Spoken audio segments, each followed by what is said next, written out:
Hello viewers, এই ভিডিওতে বাংলাদেশের সকল নেতার ভাইরাল বক্তব্যগুলোই তুলে ধরা হয়েছে। তো চলুন ভিডিওটা সম্পূর্ণ দেখি এবং ভাইরাল বক্তব্যগুলো নিয়ে আমরা উপভোগ করি।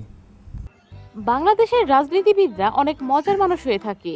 তারা মাঝে মাঝে জনগণের সামনে এমন কিছু কথা বলে ফেলে যার কারণে তারা হাসির পাত্র বনে যায়।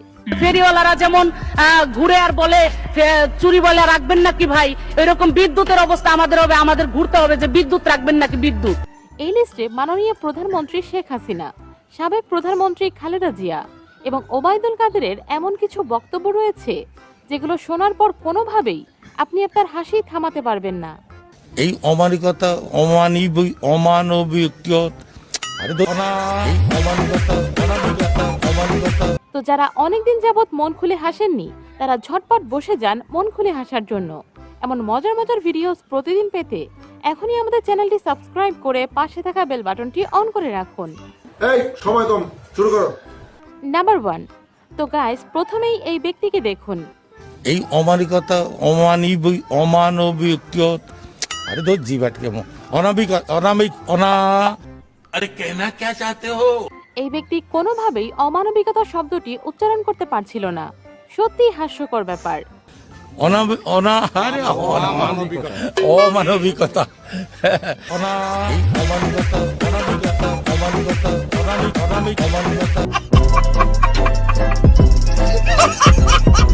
অনেকবার চেষ্টা করেও সে বলতে পারছিল না। নাম্বার 2।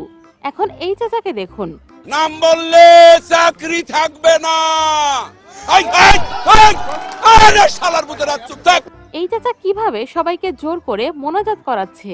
সবাই হাত তোলেন। এই শালার মতো মোনাজাত কর, মোনাজাত কর। এবং সে নাকি আল্লাহর কাছে মন খুলে বিচার দিচ্ছে। আল্লাহ তোমার কাছে বিচার দিলাম। ওই ওই এটা করে কোনদিন মনে মনে কবি শালা। ये सब क्या देखना पड़ रहा है? अच्छा है मैं अंधा हूँ। নাম্বার 3। তো যাই হোক, এখন এই ভদ্র মহিলাকে দেখুন। মাননীয় প্রধান পটুয়া খান তৃতীয় 1300 তিনি সংসদে দাঁড়িয়ে ঠিকমতো পড়তেই পারছে না। 20 মেগাওয়াট ক্ষমতার বিদ্যুৎ কেন্দ্র স্থাপনে শেখ কামাল আপনারা দেখলেই বোঝা যায় আপনি উচ্চ শিক্ষিত। পূর্তি সেতু মন্ত্রীর পূর্তি কৃতজ্ঞতা নিশ্চয়। আমার মনে হয় সে সঠিকভাবে রিডিং পড়াটাই শেখেনি। তার এমন বক্তব্য শুনে সংসদের সবাই অবাক হয়ে গিয়েছে। সংসদ সদস্যের যদি এই অবস্থা হয় তাহলে বুঝে নিন দেশ কোন দিকে যাচ্ছে। তো যাই হোক, কারা এমন করে স্কুলে রিডিং পড়তেন তারা কিন্তু অবশ্যই কমেন্টে জানাবেন। নাম্বার 4। এখানে এই ব্যক্তিকে আল্লামা হুজুর মন্ত্রী বলা হয়ে থাকে। তিনি কিভাবে কোরআন তেলাওয়াত করছেন তা আপনারাই শুনুন।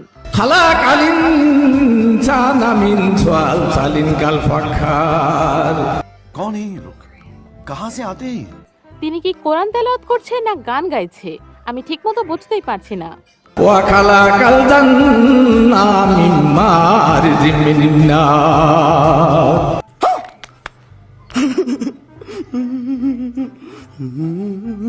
নাম্বার 5।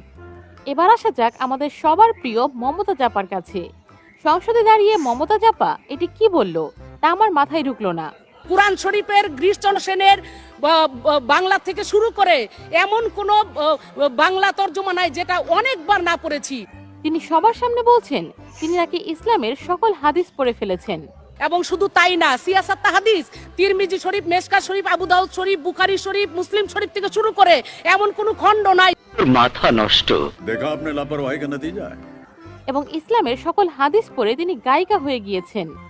আমি হজ করেছি, আমার মা বাবা সবাই হজ করে আসছে। আমার বাবা একজন বাউল ছিলেন, গানও করতেন।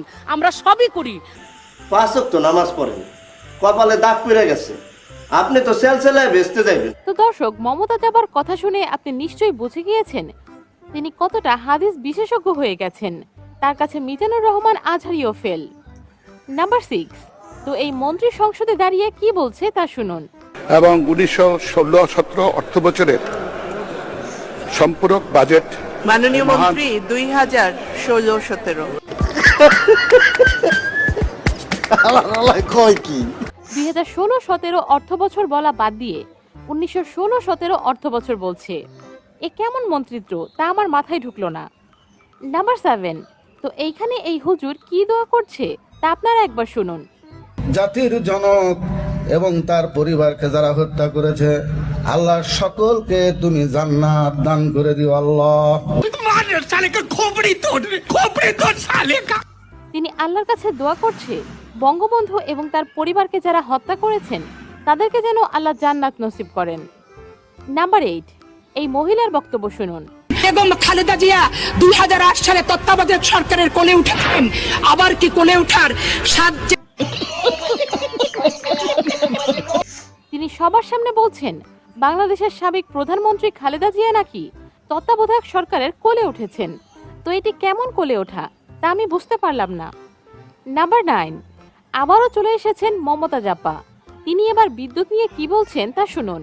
ফেরিওয়ালারা যেমন ঘুরে আর বলে চুরি বলে রাখবেন নাকি ভাই, এরকম বিদ্যুতের অবস্থা আমাদের হবে, আমাদের ঘুরতে হবে যে বিদ্যুৎ রাখবেন নাকি বিদ্যুৎ। শেখ হাসিনা সরকার নাকি বিদ্যুৎ এতটাই অ্যাভেলেবেল করবে, ফেরিওয়ালার মতো ঘরে ঘরে বিদ্যুৎ বিক্রি করবে তারা। আজকে কিন্তু তাই হয়েছে। আজকে আর মানুষ বিদ্যুৎ চায় না, ঘরে ঘরে বিদ্যুতের আলো পৌঁছে গেছে। নাম্বার 10, এই মহিলা আল্লাহর কাছে কি দোয়া করছে শুনুন। বঙ্গবন্ধু শেখ মুজিবুর রহমানকে যারা হত্যা করেছে, আল্লাহ তাদের যারা নির্মমভাবে তার ফ্যামিলি হত্যা করে তাদেরকে জান্নাতুল ফেরদাউস নসিব করিয়ে দিও আল্লাহ। कुछ भी বঙ্গবন্ধু হত্যাকারীদের জন্য তিনি জান্নাত চাইছেন, একটু আগে সেই হুজুরের মতো, মানে কি একটা অবস্থা। নাম্বার 11, এখানে শামীম ওসমানের খেলা হবে, বক্তব্য শুনে নিন। আসো খেলবো, খেলা হবে, খেলা হবে। তার এই ফানি বক্তব্য বাংলাদেশের গণ্ডি পেরিয়ে ভারতেও অনেক ভাইরাল হয়ে গিয়েছিল। সবার মুখে মুখে ছিল খেলা হবে। নাম্বার 12, এখানে খালেদা জিয়ার সামনে তারই লোকজন তার অসম্মান করে ফেলে। আমরা তিলকওয়ালি মুখ্যমন্ত্রী খালেদা জিয়াকে এক মুহূর্ত ক্ষমতায় দেখতে চাই না।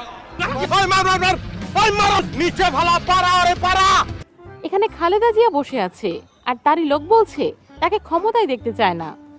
আসলে এই লোকটি বলতে চেয়েছিল হাসিনাকে ক্ষমতা থেকে নামাবে, ভুলবশত খালেদা জিয়ার কথা বলে ফেলেছে। আর এক মুহূর্ত তিলকওয়ালি মুখ্যমন্ত্রী শেখ হাসিনাকে ক্ষমতায় দেখতে চাই না। তো বন্ধুরা, ভিডিওটি কি এনজয় করছেন? তাহলে ঝটপট একটি লাইক করে দিন। নাম্বার 13, তো গাইস, এখানে এই ভদ্র মহিলা ঘুমিয়ে আছে, সবাই ভেবেছে মারা গিয়েছে। তার অ্যাটিটিউড দেখে সবাই ভয় পেয়ে গিয়েছিল। পরে যখন তাকে নাড়াচাড়া করা হয় তখন সে লাফ দিয়ে ওঠে।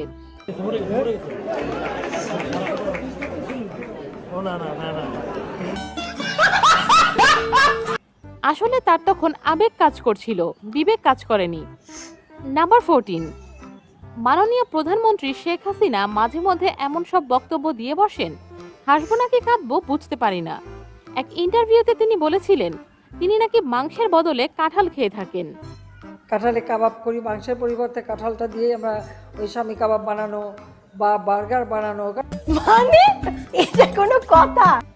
তিনি মাংসের বদলে কাঁঠালের কাবাব তৈরি করে থাকেন। তাছাড়া তিনি আরো একটি ইন্টারভিউতে বলেছিলেন তিনি মিষ্টি কুমড়া দিয়ে বেগুনি তৈরি করে থাকেন। তো বেগুন দিয়ে বেগুনি না খেয়ে আরও যে সবজি সহজলভ্য আছে সেটা দিয়ে খেলেই হয়, আমরা তাই খাই। মিষ্টি কুমড়া দিয়েও বেগুনি বানানো যায়। মিষ্টি কুমড়া দিয়ে বেগুনি বানানোর পরামর্শ দেন, তবুও বেগুনের দাম কমাবেন না। পেঁয়াজের দাম বাড়লে তিনি বলেন তার বাসায় নাকি পেঁয়াজ ছাড়াই রান্না করেন। পেঁয়াজ ছাড়াও কিন্তু রান্না হয়। হ্যাঁ, আমি কিন্তু করি, আমি করি। তো যখন যেটির দাম বাড়ে তিনি সংবাদ সম্মেলনে সেটির বিকল্প পদ্ধতি বলে দেন। নাম্বার 15, ওবায়দুল কাদের একটি স্টেজে বক্তব্য দিচ্ছিলেন। তিনি যখনই স্মার্ট বাংলাদেশ বলবেন তখনই স্টেজ ভেঙে তিনি নিচে পড়ে যান। স্মার্ট বাংলাদেশ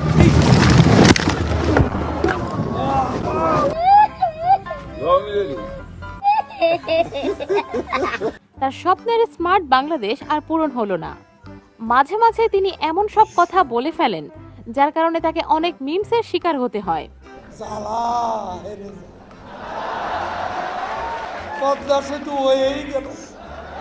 এছাড়া ওবায়দুল কাদেরের আরেকটি ভাইরাল ডায়লগ হচ্ছে মাসুদ ভালো হয়ে যাও। ভালো হয়ে যাও মাসুদ, ভালো হয়ে যাও, তোমাকে আমি অনেক সময় দিয়েছি। তার কাছে মাসুদ কোনোদিনই আর ভালো হয় না।